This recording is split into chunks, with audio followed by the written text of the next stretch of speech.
This week was Midsummer's Eve and Midsummer's Day, and every time Midsummer's Eve rolls around, I think of one of my all-time favorite book characters in a scene from one of my all-time favorite books. I am so looking forward to talking about that book today. Hello, my name is Robin at Bookbound Mama. On this channel, I love to share about books that I love. I love to share a quick plot summary and just talk about reasons that I love these books. I also enjoy costume bounding characters from those books and occasionally sharing a piece of music that seems to match the mood of the book. Today's book, while I have been covering mostly children's books so far on this channel, which are very near and dear to my heart, this week I had to share about one of my absolute favorite books. And this one is more of a teen adult novel this time. The book is I Capture the Castle by Dodie Smith. I believe this book was published in 1948, but I think the time period where it's set is actually the 1930s.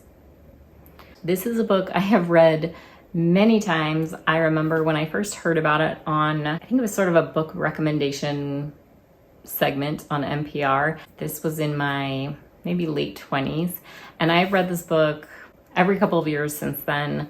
I adore it, and while the book might not be for everyone, I feel like the people who know it and love it hold it very close to their hearts.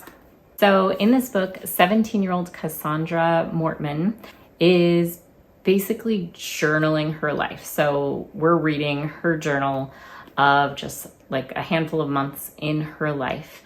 Her family lives in England. Like I said, I think it's set in the 1930s-ish.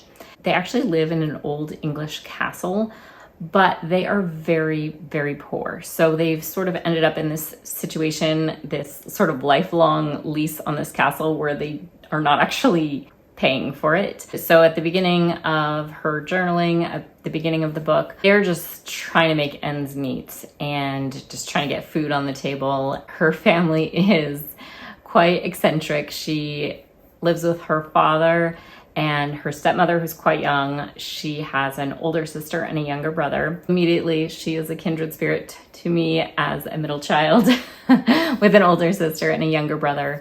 She's just journaling their lives. She wants to be a writer, so she's practicing her descriptive writing in describing her family and describing their days and what they're going through. So in the next property over, in moves these two American men, and the book just follows how their lives unfold and how their lives kind of start changing with the introduction of these new neighbors. Because of Cassandra's age and stage in life, we also see her sort of coming of age and just the different experiences and growth and new understandings that she goes through during this period of her life. Cassandra just has such a humanness about her and such an appreciation of life, and she really feels the feelings, and I relate to her so much. And even though I know she's a character in a book, she feels so very real that I almost feel like she is someone who lived. And there's sort of this, just for me, there's sort of this cross time and across fiction and real life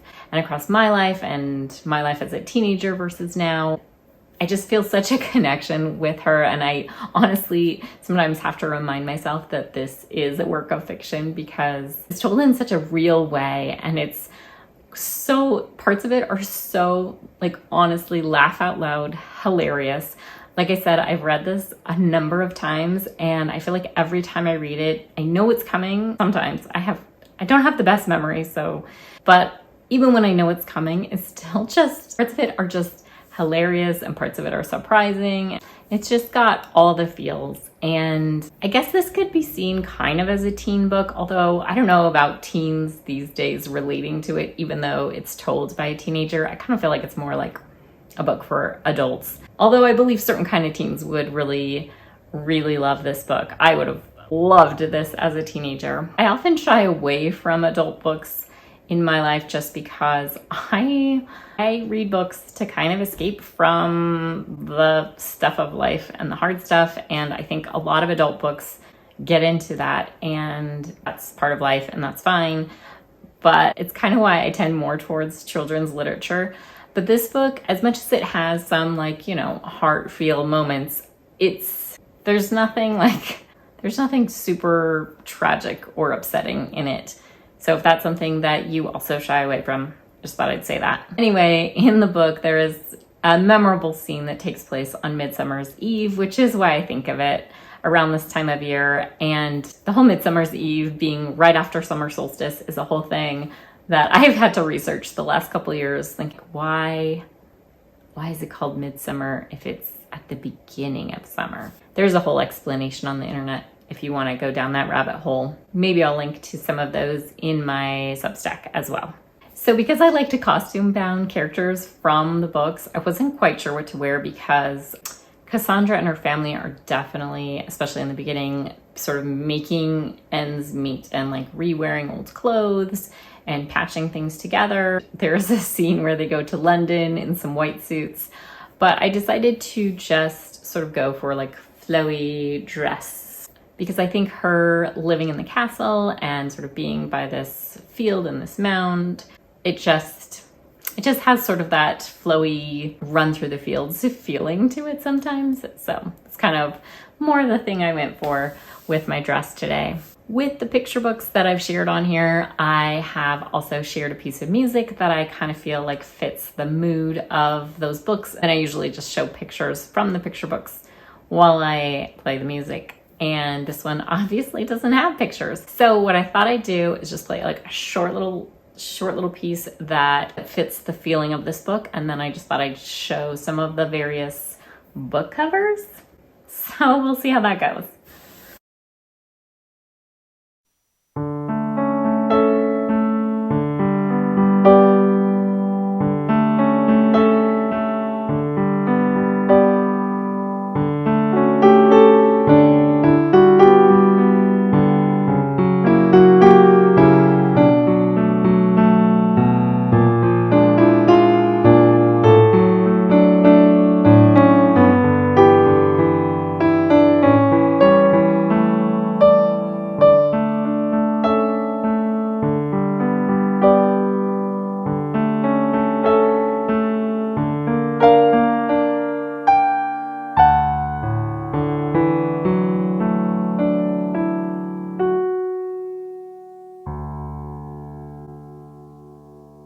There is a film of this book. I can't watch it. I just can't.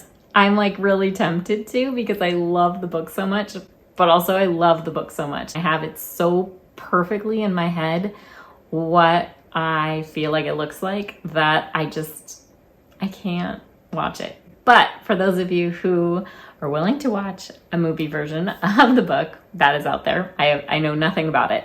So if you have not read this book, and you're a person who loves to journal and reflect on life and feel the feelings and just kind of feel the wonder of life, I highly, highly, highly recommend this book. I have a hard time picking book favorites because I have so many of them, and those are all the ones I'm sharing on here are ones that I love, love, love.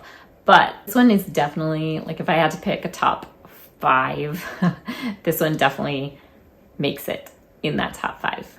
It is a little bit of a reading investment because, I mean, the font is tiny and it's, not a short book, but it, like I said, it's so good. I know sometimes it seems like books from a while ago might not be quite as relatable or maybe might seem like outdated, but for me, anyway, it's not that at all. I love it. I think it's hilarious and relatable and just beautiful, beautiful.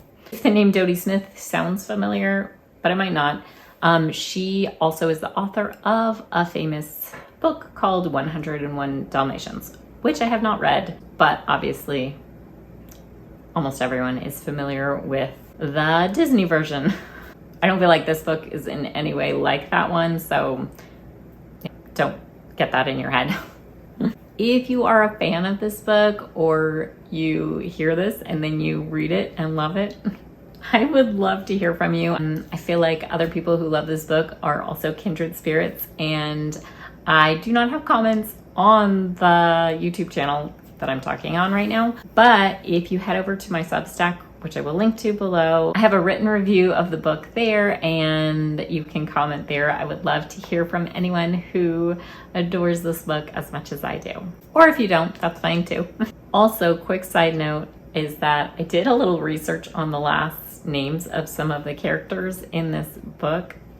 Just kind of got sidetracked yesterday and found some pretty interesting connections. The author definitely made some conscious choices with the names, which if you didn't pick up on, like I did not, I do share about that a little bit on my Substack as well. Thank you so much for being here and for listening to me talk about one of my favorite books. Next week, I have a very, very simple picture book that I wanted to share. Also, I have an upcoming video about picture books in general and why I think they are for everyone. If this is of any interest to you, please feel free to hit the little like button and the subscribe button. Those things actually do make a difference, so I sure appreciate it.